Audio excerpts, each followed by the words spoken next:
welcome to 7.2. We're going to be working with another method of solving systems today.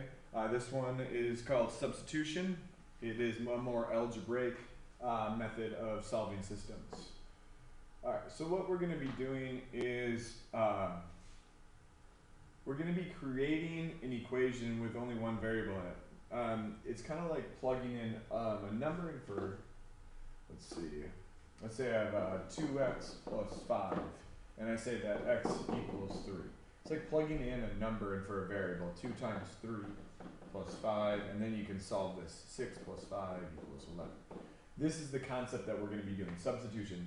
You know how to substitute. We've done substitution a lot.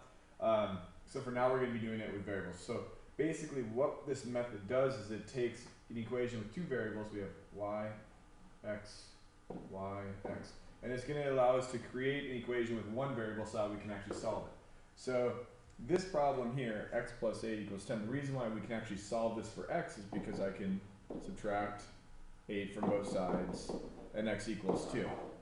When you have two variables like these here, you can't figure out what the x and the y is because there's actually many numbers that will make each one of these true. So what I'm going to do is I'm going to make a substitution. So y is equal to all of this. And I can replace this y down here with all of this, 2x minus 1. So 2x plus, now if it's just the y by itself, you don't need to put parentheses around it, but if it was anything else you would, and I'll do an example of that. 2x minus 1 equals 3. So this part right here, it was 2x plus y equals 3. The y becomes 2x minus 1 because that's what it says that y is equal to. So now I can take this equation and solve. 4x minus 1 equals 3. This equation only has one variable that has an x in it. I can add 1 to both sides. I can divide by 4 and x equals 1. Now I still have to figure out what y is because again, instead of graphing these two lines and figure out where they cross at, that point there, I need this, instead of graphing, it's just doing an algebraic method. So I have my x value right here. I still need my y coordinate. So I'm just going to take x, plug it back in. 2 times 1 minus 1, 2 minus 1 equals 1.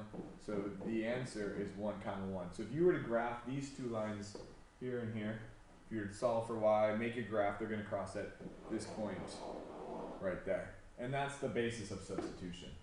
So I'll do a couple more examples for you guys.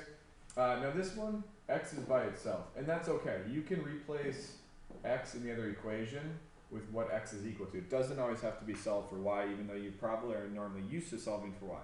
So here is where you need to use parentheses when you're doing this. So put this in your notes. Use parentheses. So the 2 times the y plus 3 minus y equals 5. So I'm just basically recopying everything from the second equation except for this x is going to be no longer there. You're going to replace the x.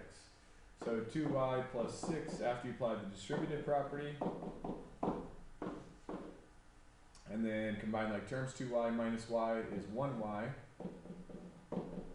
And subtract 6. Y equals negative 1.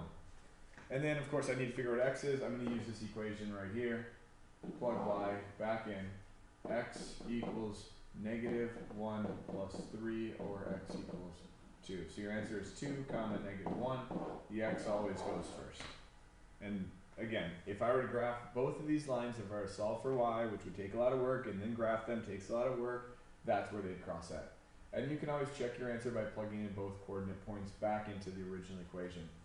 So maybe I should do that just as a quick, just because I know in my last video I made a mistake. So I'm going to plug the x in right there, plug the y in right there, and this one checks out. And then I'm going to plug the x in here. Should get rid of all this mess here. Okay, 2 times 2 minus negative 1 equals 5. 2 times 2 is 4, and that turns into a positive 1, minus negative 1 is positive 1 equals 5. That one checks out, so that does work. So you can always check your answers to these problems, which is nice. You don't have to worry about getting something wrong.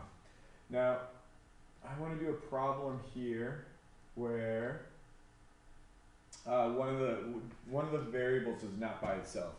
So for this problem here, it's not x equals something or y equals something, but I can easily fix that by adding 2y to both sides. So my new equation would be 2y minus 6. Or, sorry, that's supposed to be an x equals. Okay, and now once I have that, I can take this here, plug it in right there. So we're going to have 4 times, in parentheses, the 2y minus 6. And then just write the rest of the equation, plus 6y equals 4. So the only thing in this equation that changed was that x right there is no longer there. And then distribute 8y minus 24 plus 6y equals 4. Combine like terms. 14y minus 24 equals 4.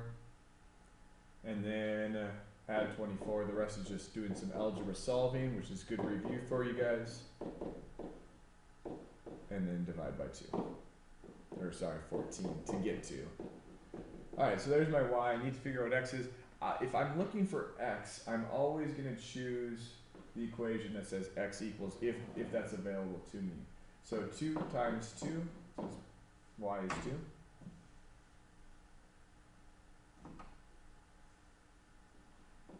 Minus 6. 4 minus 6 is negative 2. So x equals negative 2. And the answer is negative 2 comma 2. And there you go. So that's substitution. I'll just do one more of these. Which equation should you use for step 1, which is getting one of the variables by itself? I would get this y by itself, and the reason for that is I can just simply add x to both sides. Then it's x plus 8, and then I'm ready for my substitution. So whatever variable you can get by itself, the easiest, that's what you're going to want to do. Here, you have an x equals by itself, you have a y equals by itself. It doesn't matter which one you substitute in. I would probably choose this to go into here, because then it's y equals 17 minus 4y minus 2. There's no number in front of the x, so there's nothing to distribute there. So this would be the easier method.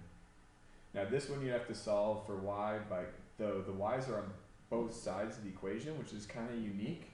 So we could add 4y to 1y, and that'd be 5y. So this would be gone here, and then I have 17 minus 2 is 15, and then divide by 5 to get y equals 3.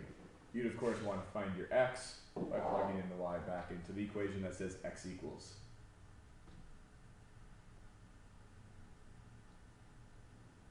Alright, and that's it for substitution. 6 through 13 is your homework for the night, or the day. Let me know if you guys have any questions, and I'll see you for our last method on solving systems.